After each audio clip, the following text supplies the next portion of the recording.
अमावस्या की काली रात में पहाड़ की चोटी पर खड़े थे 5 अघोरी, किसी भूखे शिकारी की तरह।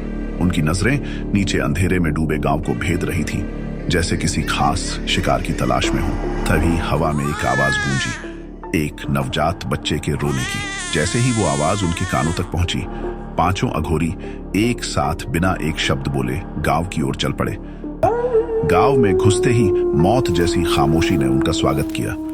कुछ लोग दरवाजों की ओर से झांक रहे थे। उनकी एक आंख की जगह सिर्फ एक काला गड्ढा था। जो बाहर खड़े थे उनके सिर झुके थे, कंधे कांप रहे थे। अघोरी बिना कुछ कहे धीरे धीरे झोपड़ी के अंदर घुस गए। वहां एक औरत जमीन पर लेटी थी, अभी अभी मां बनी थी। उसका चेहरा पसीने और दर्द से भीगा हुआ था। गोद में एक नन्हा बच्चा था जो रो रहा था, लेकिन उसकी आंखें कुछ और ही कह रही थीं। उसकी बाईं आंख साधारण थी, मगर दाईं आंख चमकदार हरे रंग की थी। वो आंख अजीब सी चमक छोड़ रही थी, जैसे किसी और दुनिया की हो। अघोरी ने उस बच्चे को उठाया। बच्चा और जोर से रोया, लेकिन अघोरी को कोई फर्क नहीं पड़ा। उसने अपनी छुरी निकाल ली। पुरानी, जंग लगी, लेकिन बेहद धारदार। कोई कुछ नहीं बोला, न मां न आसपास के लोग।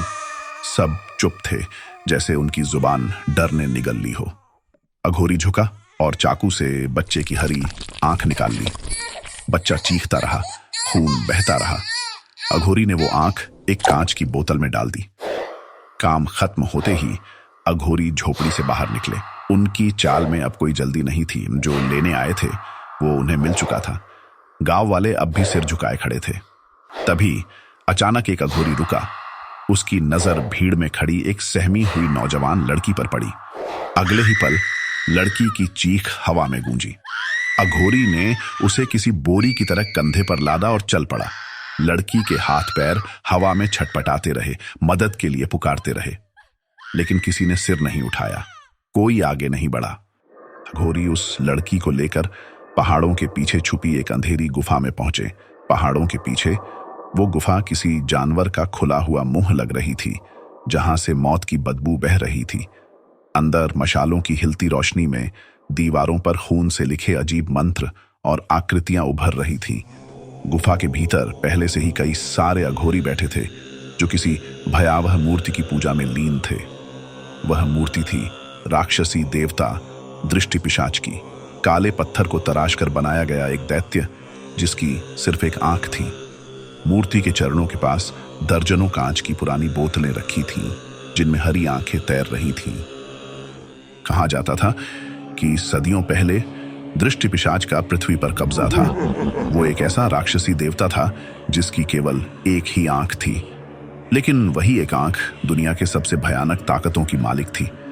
जिसे वो आंख देख लेती, वो व्यक्ति धीरे धीरे अपनी पहचान भूल जाता।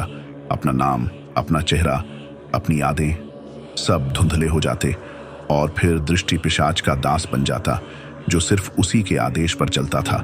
कई राजाओं, तांत्रिकों और देवताओं ने उसे हराने की कोशिश की, लेकिन सबको उसने अपना दास बना लिया। धीरे धीरे सारे देवता भी उससे डरने लगे। तब देवताओं ने मिलकर एक योजना बनाई। सभी ने अपनी अपनी शक्तियां एकत्र कर एक त्रिशूल में भर दी, और एक महायुद्ध के दौरान उस दिव्य त्रिशूल से दृष्टि पिशाच की आंख फोड़ दी। उसके शरीर से चीख निकली थी जो पूरे ब्रह्मांड में गूंजी। दृष्टि पिशाच का अंत हो गया, लेकिन आंख मिटी नहीं। 109 टुकड़ों में बिखरकर इसी धरती पर आ गिरी, इसी गांव की मिट्टी में इंतजार करने लगी अपने पुनर्जन्म का। तब से अमावस्या की उसी मुहूर्त पर जब कोई बच्चा इस गांव में जन्म लेता, उसकी एक आंख हरे रंग की होती थी। दृष्टि पिशाच के वफादार सेवक सदियों से चुपचाप उसी गांव में टिके हुए एक ही काम कर रहे थे, हरे रंग की आंखें इकट्ठा करना। वो आंखें नहीं थीं, वो थे उनके देवता दृष्टि पिशाच की आंख के टुकड़े। और बीती रात जो आंख उन्होंने निकाली थी, वो थी एक 109वीं, यानी दृष्टि पिशाच की टूटी हुई आंख का आखिरी टुकड़ा अब उनके पास था। गुफा के भीतर दृष्टि पिशाच की भयावह मूर्ति के सामने एक विशाल सफेद चक्र खींचा गया, और बीचों बीच उस लड़की को रस्सियों से बांध कर रखा गया। वही लड़की जिसे अघोरी रात में उठा लाए थे। चक्र के चारों ओर सैकड़ों अघोरी आंखें बंद कर रहस्यमयी मंत्रों का जप कर रहे थे। तभी 2 अघोरी उठे। और उन्होंने पहली कांच की बोतल खोली, भीतर तैरती हरी आंख को निकाला और लड़की का मुंह जबरदस्ती खोला। उसकी गर्दन पीछे को मोड़ दी और वह पहली आंख ठंडी चिपचिपी उसके गले के नीचे जबरन ठूंस दी। उसे ऐसा लगा मानो कोई बर्फीला कीड़ा उसके गले के नीचे उतर गया हो। दूसरी आंख डाली गई और फिर तीसरी।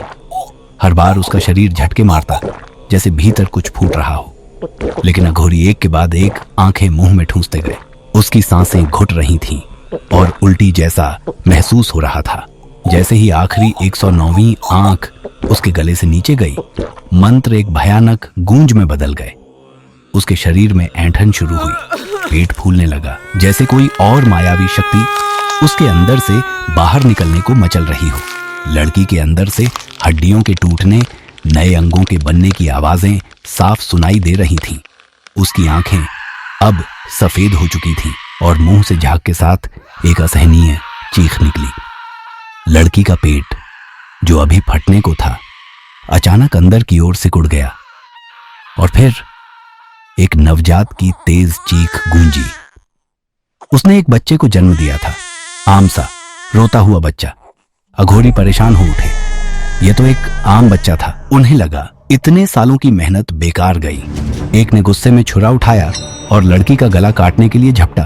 तभी उस नवजात के सिर के पीछे, ठीक गर्दन के ऊपर, चमड़ी फटी और एक आंख खुली, हरी, दहकती हुई, जैसे वो आंख नहीं, खुद दृष्टि पिशाच घूर रहा हो।